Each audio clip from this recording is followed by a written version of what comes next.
Olá, que alegria, que satisfação ter você aqui comigo. Mais uma semana para mais uma reflexão da Palavra de Deus. Eu fico muito feliz e honrado de ter você aqui comigo para aprendermos juntos sobre isso aqui que é o manual de vida. A Palavra do Senhor, ela é o manual de vida que conduz nossos caminhos rumo ao lugar de sucesso, rumo a uma vida de paz, uma vida de tranquilidade, uma vida espiritualizada, onde a gente consegue se conectar com Deus, se conectar com Cristo e ter uma vida mais leve, não é verdade? Afinal de contas, não é fácil viver nos dias de hoje. Nós precisamos muito de sabedoria. E essa palavra aqui, esse livro, ele é um manual de sabedoria através de uma vida de dedicação, uma vida de estudo da palavra. E eu quero trazer hoje uma mensagem que me aconteceu na hora que eu cheguei aqui nesse escritório. Essa mensagem veio à minha mente na hora que eu cheguei aqui no escritório. Quando eu cheguei no escritório, eu vi a mesa toda bagunçada. O escritório estava todo bagunçado. Porque além de usarmos esse escritório aqui para fazer reuniões, nós usamos também para preparar alguns materiais, para fazer divulgações lá fora, fazer divulgações externas. E aí estava papel, estava cola, tinha pastas para todo lado, a impressora trabalhando. E me veio um insight, eu falei assim, bom, eu vou gravar um vídeo sobre isso. Então, o tema do vídeo de hoje é como arrumar essa bagunça, como arrumar a bagunça da nossa vida. E aí, meu amigo, não é fácil. Se você quer saber como você vai conseguir arrumar a bagunça da sua vida, seja ela espiritual, eu vou trazer mais no âmbito espiritual, mas você vai conseguir ter reflexões para qualquer coisa da sua vida, no âmbito material, profissional. Fique com a gente até o final desse vídeo. Então vamos lá. A primeira coisa que nós precisamos entender é a maioria das bagunças das nossas vidas, ou da nossa vida, ela é causada por nós mesmos, não é verdade? Nós mesmos somos os causadores das bagunças da nossa vida. E eu escolhi hoje uma passagem na Bíblia para ilustrar muito bem isso aqui que eu estou falando. A passagem que eu escolhi hoje para ler se encontra no livro de Lucas, capítulo 15, versículo 11. Lucas 15, 11. É uma parábola muito conhecida que Jesus falou. E vai dizer assim, ó. Jesus contou, um homem tinha 2 filhos. O mais novo disse ao pai, pai, quero a minha parte da herança. Assim ele repartiu sua propriedade entre eles. Não muito tempo depois, o filho mais novo reuniu tudo o que tinha e foi para uma região distante. E lá desperdiçou os seus bens. Olha só, aqui já começa... enquanto eu vou lendo aqui, a maioria das vezes que eu vou lendo, é lógico que você não está com a Bíblia do outro lado, mas enquanto eu vou lendo, vai fazendo uma imagem, vai criando uma imagem desse cenário aqui, ó. Vivendo irresponsavelmente, ou seja, ele desperdiçou todos os seus bens vivendo irresponsavelmente. Depois de ter gasto tudo, houve uma grande fome em toda aquela região. E ele começou a passar necessidade. Por isso foi empregar-se, ou seja, foi arrumar emprego com um dos cidadãos daquela região, que o mandou para o seu campo a fim de cuidar de porcos. Ele desejava encher o estômago com as vagens que os porcos comiam. Mas ninguém lhe dava nada. Olha só, não dava para ele nem a comida que o porco comia, ele era autorizado a comer. Caindo em si, ele disse, quantos empregados de meu pai têm comida de sobra, e eu aqui morrendo de fome?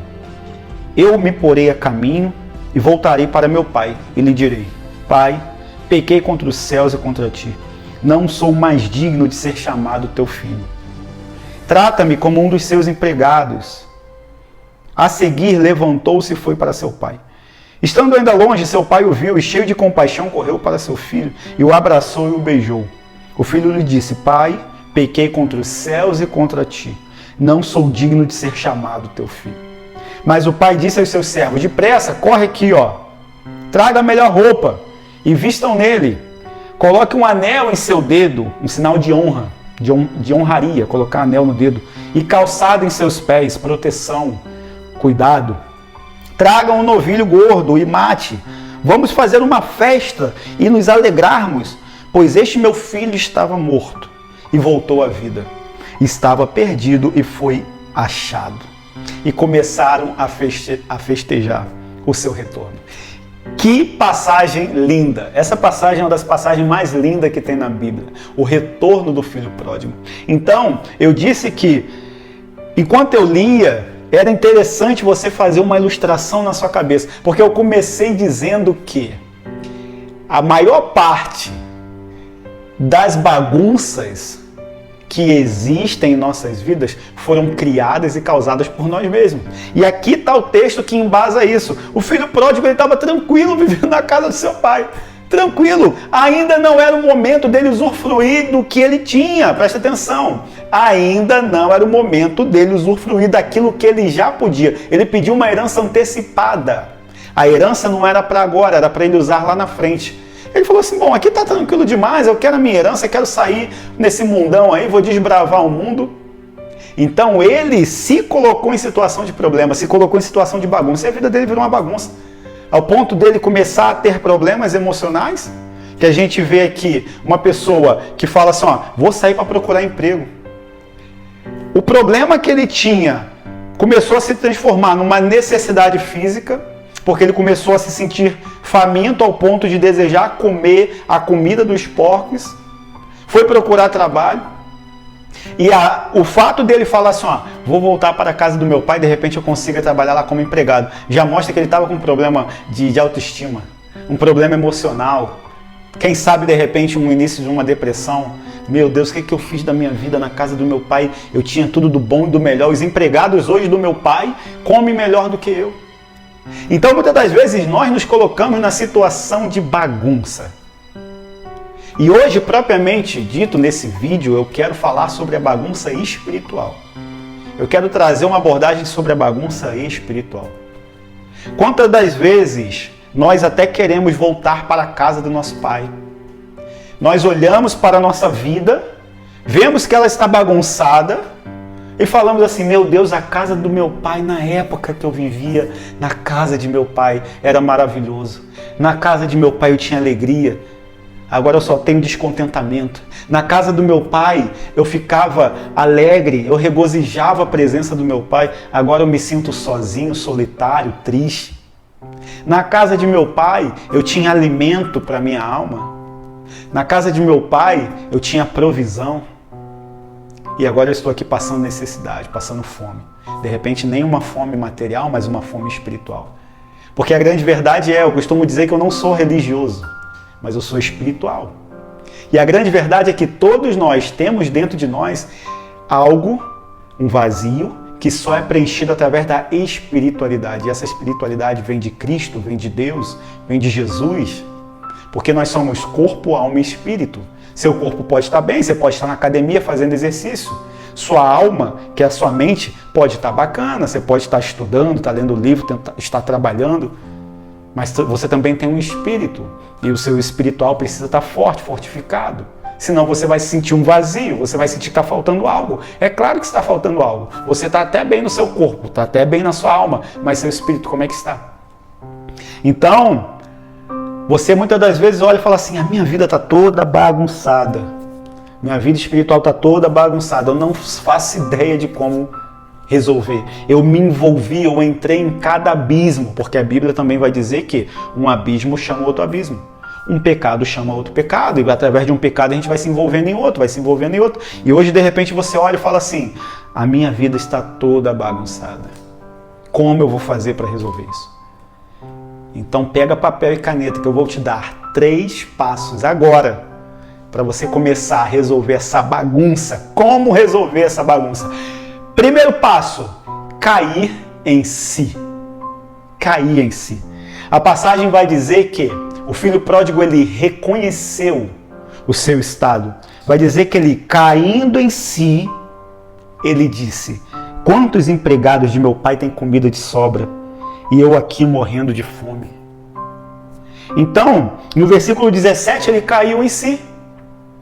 Ele caiu em si, ele falou assim, tem alguma coisa errada? Não, isso aqui precisa parar. Aqui simboliza a fome física, porque ele diz, os empregados de meu pai têm comida de sobra, eu aqui morrendo de fome. Como eu estou fazendo um contextualizando no sentido espiritual, de repente a sua alma, o seu espírito está morrendo de fome. Como eu falei agora anteriormente.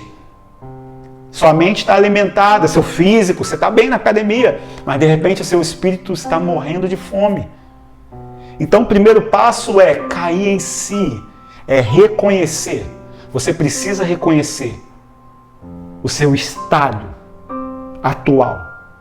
Isso você vai fazer com você. Você não precisa fazer isso com o pastor, você não precisa fazer isso. É contigo. É cair em si com você mesmo. Meu Deus, como eu deixei, como eu permiti, como eu me permiti chegar a esse ponto. Não, agora eu entendi que está errado. E aí você começa a cair em si, começa a reconhecer, assim como o filho pródigo fez. O segundo passo é arrepender-se. Você precisa se arrepender. A passagem a seguir vai dizer assim, ó: não sou mais digno de ser chamado teu filho. Pequei contra os céus e contra ti. Não sou digno de ser chamado seu filho. Trate-me como um dos seus empregados. Isso ele se arrependendo. Isso nada mais é do que o filho pródigo se arrependendo. Pequei, pai. Pai, me perdoa, eu pequei. Pequei contra ti. Não sou digno de ser chamado teu filho mais. Não sou digno de ser chamado teu filho. É necessário um arrependimento. É necessário um arrependimento. A palavra de Deus vai dizer que aquele que vem a mim, Jesus falando, aquele que vem a mim, de maneira nenhuma eu lançarei fora. Então, a partir do momento que você se arrepende de forma genuína, pode ter certeza, Deus não vai te jogar para fora. Muito pelo contrário, Ele vai te acolher. Então, o segundo passo é se arrepender. O terceiro passo é ter atitude, agir. Agir, falar assim, não. O que o filho pródigo fez aqui, ó? Ele falou assim, não, vou me levantar daqui e vou em direção ao meu pai. Vou em direção ao meu pai. E ele fez. A seguir, ele levantou-se e foi para o seu pai. Ele, então, agiu. Eu vejo muitas pessoas querendo mudar a sua situação. Eu vejo muitas pessoas querendo ter uma vida transformada, mas nada fazem para que isso aconteça. Pouca atitude é tomada, pouca ação. Fica tudo no campo da imaginação, no campo do desejo, mas a atitude, muito pouca. As ações reais e concretas para fazer com que de fato a sua vida mude, a sua situação mude, são poucas, pouquíssimas. Então você precisa realmente ter atitude, ter ações. O filho pródigo se levantou e foi. E aí o que acontece? Ele pensando que o pai ia falar assim, então tá bom, já que você veio, já que você caiu em si, reconheceu, já que você se arrependeu, já que você teve atitude, então tá bom, ó, agora você vai ser um dos meus empregados. Até porque foi isso que ele foi pensando, não foi? Ele foi ensaiando, falando assim, ó, pai, tá aqui, ó. Quando ele ensaiou, ele falou assim, ó, não sou digno de ser chamado teu filho. Trate-me como um dos seus empregados. Quando nós estamos numa situação de vulnerabilidade, o inimigo de nossas almas, o adversário, Satanás, ele vai usar de uma ferramenta, de uma arma que ele tem, que é a mentira. Ele sabe que se ele colocar a mentira, tirar a paternidade, aqui nada mais é do que a gente vê um filho perdendo a sua visão de paternidade, perdendo o seu reconhecimento de filho, perdendo a sua identidade de filho. E falando assim, olha, eu pequei contra ti, não precisa me aceitar mais como seu filho, pode me aceitar mais como seu empregado. Por quê? Porque na situação que ele estava, geralmente quando nós pecamos, quando nosso espiritual está bagunçado, a gente começa a se colocar numa situação menor, o diabo vai falando na nossa alma, na nossa vida, no nosso coração, a gente vai se diminuindo, se achando cada vez mais indigno. Se achando cada vez mais indigno. E ele falou assim, bom, se ele pelo menos me aceitar como empregado, eu já estou satisfeito, pelo menos eu vou ter o que comer. Quando ele vem, o pai coloca anel no seu dedo, simbolizando honra, coloca uma sandália nos seus pés e manda fazer o melhor banquete para que todos festejam, porque o filho dele voltou. E é isso que Jesus vai fazer com você. Quando em primeiro passo, para arrumar essa bagunça espiritual que está aí, quando em primeiro passo você cair em si, reconhecer. Em segundo passo, você se arrepender. E em terceiro passo, você ter atitude, ações que mostrem que você está realmente decidido e decidida a mudar essa história e arrumar essa bagunça. Essa mesa que você está vendo aqui, ela não tinha arrumadinha do jeito que você está vendo? Não, estava tudo bagunçado. Estava tudo bagunçado. Então eu tive que tomar esses passos, eu tive que cair em si e falar assim, meu Deus, eu reconheço que isso aqui está uma bagunça, eu preciso ajeitar. E aí eu me arrependi, né? Poxa, me arrependi de ter deixado essa bagunça toda, porque eu vim ontem também, me arrependi de ter deixado essa bagunça toda aqui para ajeitar agora, meu Deus. E tive a ação de ajeitar, de arrumar, e agora estou usufruindo de uma sala de escritório arrumada para poder gravar esse vídeo para você. Então eu espero que essa mensagem ela possa ter edificado a sua vida. E se assim fez, envie ela para mais uma pessoa. Manda essa mensagem para um amigo, para uma amiga, para um pai, para a mãe, para o tio, para alguém. Deixa Deus te usar, envie essa mensagem para mais uma pessoa. Curta esse vídeo, compartilhe, se inscreva aqui no nosso canal, para que assim a plataforma entenda que é relevante e entregue para outras pessoas. Eu desejo que você tenha uma vida abençoada e até a próxima semana.